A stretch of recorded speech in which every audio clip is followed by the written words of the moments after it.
Jau vairāk nekā pusgadu Sijā Daugavpils satiksme piedāvā pilnveidotu braukšanas karšu sistēmu, kurā ir būtiska priekšrocība pasažieriem.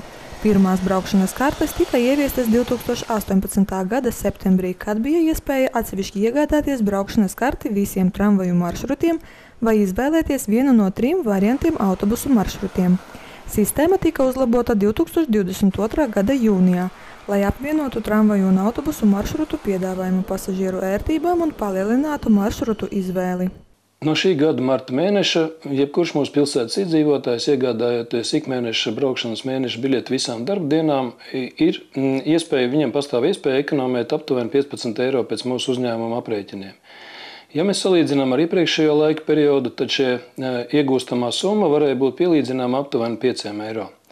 Tā kā mēs saprotam, ka šis patiešām ir finansiāli izdevīgs risinājums mūsu pilsētas iedzīvotājiem. Par to mums liecina arī šī mūsu uzņēmuma statistika. Ja mēs salīdzinām datus šī gada marta mēnesī un šī gada septembra mēnesī, tad pieaugums iegādātajām mēneša biļetēm braukšanai visās mēneša dienās sastāv aptuveni 5%. Tāpat Sijā Daugavpils satiksme dalījās ar vēl vienu novērojumu. Arvien vairāk pensionāru izvēlas iegādāties sabiedriskā transporta mēneša biļetes, kas visa mēneša garumā dot iespēju braukt neierobežotu reižu skaitu gan autobusos, gan tramvajos. Šīs risinājums pasažieriem ir ne tikai ērts, bet arī izdevīgs. Sabiedriskā transporta braukšanas kartes var iegādāties katru mēnesi no mēneša 20. līdz nākamā mēneša 6. datumam. Plašāku informāciju par mēneša biļešu iegādes iespējām var uzzināt uzņēmuma mājaslapā vai zvanot pa tālruni 299 09 292.